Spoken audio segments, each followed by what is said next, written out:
My name is Savannah Mayhood, and I am a part of the Judson Early College Academy Boys and Girls Club, which is a part of the APIN branch. My family, there's 6 of us total. We have 5 kids and then my mom. There's my older stepsister, my older sister, me, my younger brother, and then my younger sister.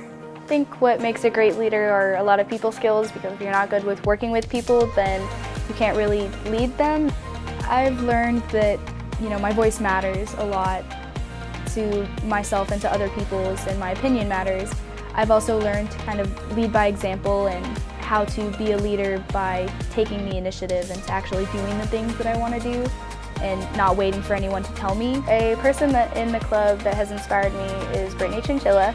She's been my mentor through a lot of things, has introduced me to a lot of programs within the Boys and Girls Club, and just kind of showed me to hold myself at a higher standard than I have before, and just has helped with a lot.